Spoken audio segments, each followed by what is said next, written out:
Hello, everyone, and welcome back to Crypto Night News. I'm your host, Tony Lee, and today I want to go over a couple of stories within the crypto market. But before I begin, I have to start with this. I am not a financial advisor. Anything I say or do should not be considered financial advice. Please, please, please do your own research.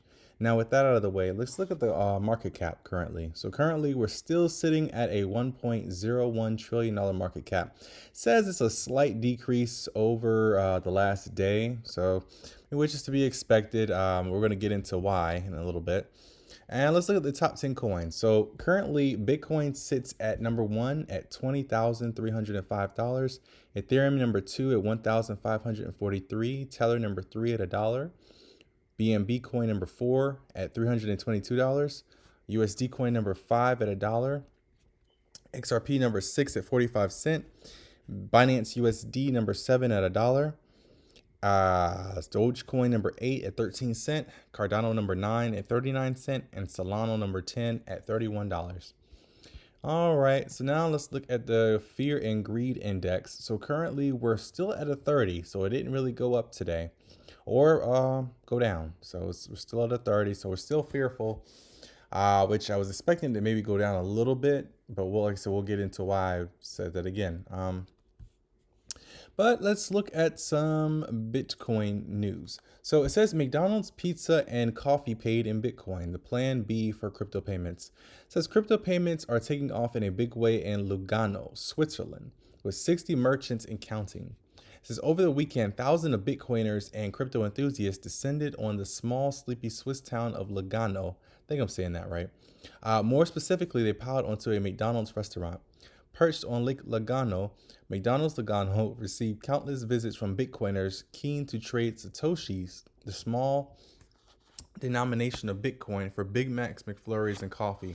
If this isn't giving me those vibes of, was it Bitcoin pizza? When someone paid, I don't know, I forgot how many Bitcoins actually for a slice of pizza.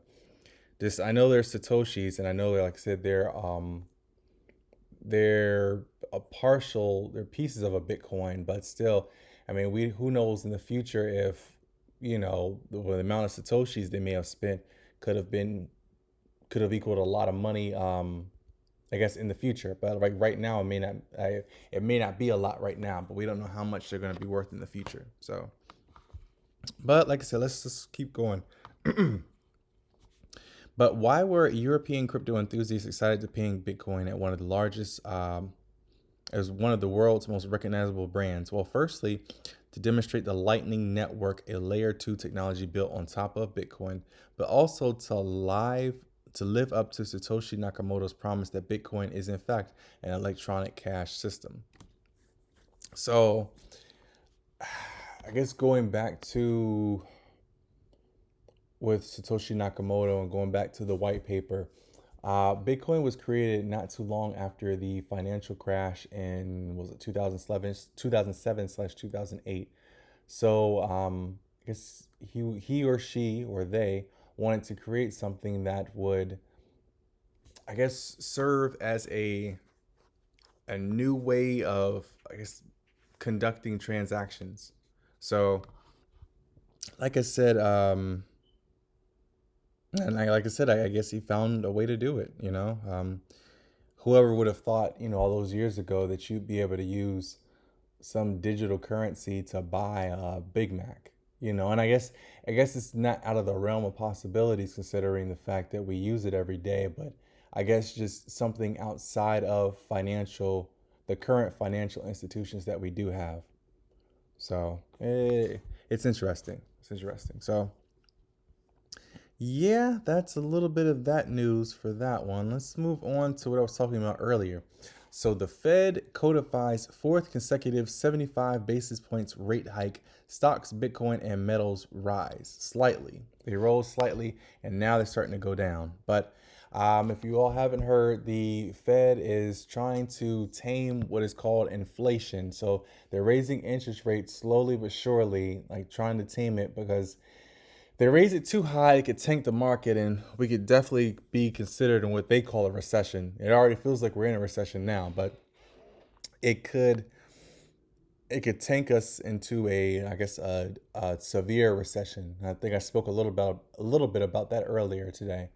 But so I think that's why they're kind of going slow at it. So it's slowly but surely, the stock market and the crypto market is being, I say suppressed, but it's being, I guess, kept at a low point right now until we can kind of get out of this situation, which is going to take some time.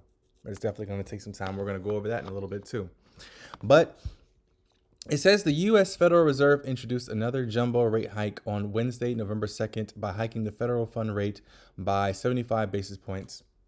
The American Central Bank said on Wednesday that the hike aims to curb inflation, and the Fed says recent indicators point to modest growth in spending and production. So it says while President hosted an event called the Infrastructure Talent Pipeline Challenge, the country's central bank increased the federal funds rate once again by 75 basis points on Wednesday. Markets had priced in and predicted the basis point increase well before the Federal Open Market Committee convened. So, despite them pricing it in, like you said, stocks slightly fell. Well, the crypto market slightly fell. I believe the stock market slightly fell as well. So, despite it being priced in, there was a slight decrease. So, like I said, we'll just have to keep an eye out on this and see what happens.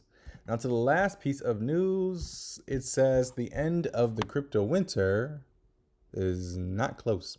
Despite the recent revival of the cryptocurrency market, Bretzman argued that the sector is far from starting a new bull run. In her view, enthusiasm and easy money going into the system artificially boosted the valuation of numerous cryptocurrency projects over the past few years. Let's see here. The executive believes only a tiny fraction of the thousands of cryptocurrency projects provide certain merits. She expects they will pull through the current hostile conditions and eventually thrive. So that goes to what is called a rug pull. So some people will create a coin and call it, let's say, what was one that was called? Well, I don't want to call it. Well, I'll just say a coin called blue light coin. And I don't. It could be a name. I made it up. It could be one. I don't know.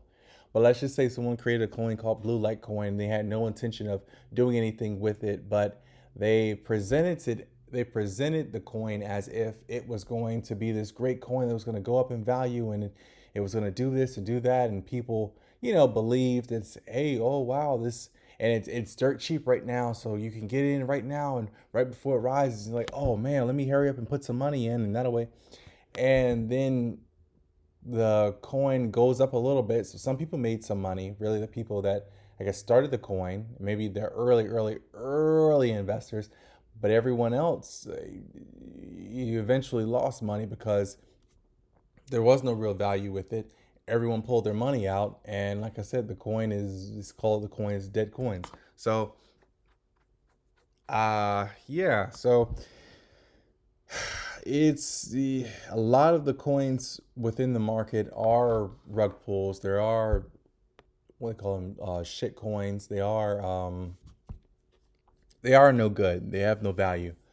However, there are some that do. So I guess it's just a matter of just digging through the trash to find the treasure. I think that's the best way to put it so far as with cryptocurrency. And the stock market as well. The stock market has some crappy stocks, but there are some good stocks out there as well. It's just a matter of just finding them. So it says, when will the winter loosen its grip? So it says Cardano founder Charles Hoskin opined that the cryptocurrency bear market started shortly after Terra's collapse in May. According to him, the situation will improve in several months, calming investors that such declines have occurred before and are an inevitable part of the cycle. So going back to 2017, when we saw that massive bull run when Bitcoin shot up to, was it $20,000? And I think that was the highest it had ever been at one point. And then for whatever reason, it just plummeted down, And it stayed down for a while, and like really, it just recently bull run again in what 2021. So, uh, yeah, I think it's just a matter of it's just it's a part of what it is. So I guess now, because I first heard about it in, like I said, around that time frame, but like I said, I didn't understand so far as this happens in cycles. I think had I understood it, I may have would have invested more, or I may have would have been gotten more serious about the space. But you combine seeing the market crash the way it did with people who are in the financial sector saying that this is a scam, this is a rug pull, this is fake, this is no good. You hear all that, and it's just like, okay, well, maybe they're right. They're in the financial sector. They've been doing this for all these years. And like I said, it just lost all of its value overnight. So maybe they're right.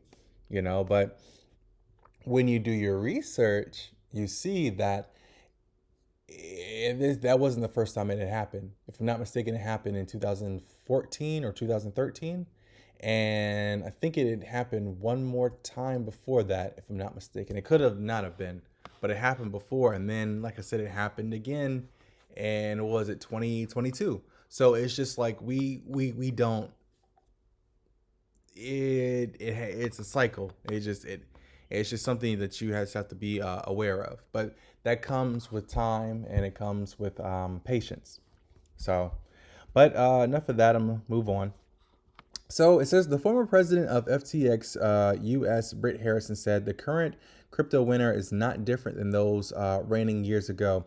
In his view, there is still an enormous amount of venture capital flowing in the industry that will eventually lead to a next bull run. So looking at a lot of these financial institutions, so far as with Bank of America, so far as with, I want to say I've seen, was it Chase?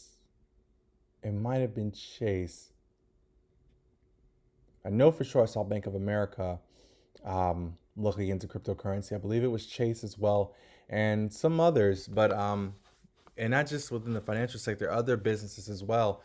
A lot of businesses are seeing that this is the wave, this is the new future. So, excuse me, this is the future. So they're pumping a lot of money into it. And like I said, when the next bull run happens, and it will happen, um, I think that's what they're hoping for.